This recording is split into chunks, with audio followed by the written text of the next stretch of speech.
ओम शांति। आज 15/4/2024 प्रातः मुरली ओम शांति बाप दादा मधुबन। आज महावाक्य बाबा कहले मिठे बच्चे यही संगम जुग उत्तम रु उत्तम हेबार जुग। यही समय रे ही तुमको पतितरु अर्थात अपवित्रु पवित्र हुई पवित्र दुनियार स्थापना करने को हेब। आज प्रश्न अंतिम समयर जंत्रणादायक दृश्य को देखिबा केउं आधार रे शक्ति आसिब। उत्तर शरीरर अभिमान को बाहर करि चल। अंतिम समयर दृश्य बहुत भयंकर अटे। तेणु बाबा पिलामानंकु शक्तिशाली करिबा पई अशरीर हेबा पई इशारा देउछंती। जेपरि बाबा एही शरीररु अलगा होई तुमको सिखाउछंती सेहीपरि तुमे माने मध्य निजकु शरीर ठारू अलगा मने कर। अशरीर हेबार अभ्यास कर।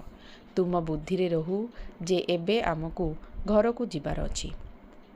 धारणा पाई मुख्य सार निज सहित निजे कथा हुओ। ओहो बाबा आमर सेवा करिबा पई आसिचंती। सीए आमको घरे बसी पाठ पढ़ाउचंती। अविनाशी पिता अविनाशी सुखर दाता अटंती। तांको सहित आमे वर्तमान मिसुछु। एही भली स्नेहर सहित बाबा बोली कुहा जहाँकि खुशी रे आखिरु प्रेमाश्रु बोही जाऊ एवं लोम टांकरी उठू। एबे आमको घर को जीवार अछि। सेथिपाई समस्तंक ठारू ममत्व तुटाई बंची थाउ थाउ मरिबाकु हेब। एही देह को मध्य भूलिबाकु हेब। एहा ठारू अलगा हेबार अभ्यास करिबाकु पड़िबो। आजिर वरदान बीती जाइथिबा कथा को बा मनोभाव को समाप्त करी संपूर्ण सफलता प्राप्त करुथिबा स्वच्छ आत्मा भव। सेवा क्षेत्र रे स्वच्छ बुद्धि स्वच्छ मनोवृत्ति एवं स्वच्छ कर्म सफलतार सहज आधार अटे। जेतेबेले भी कौनसी सेवार कार्य आरंभ करुछ सेथिरे प्रथमे चेक कर जे बुद्धि रे कौनसी आत्मार बीती जाइथिबा कथार स्मृति नाही तो।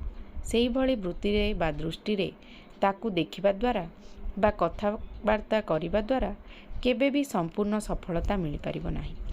सेथिपाई बीती जाइथिबा कथा को बा मनोभाव को समाप्त करी स्वच्छ आत्मा हुओ।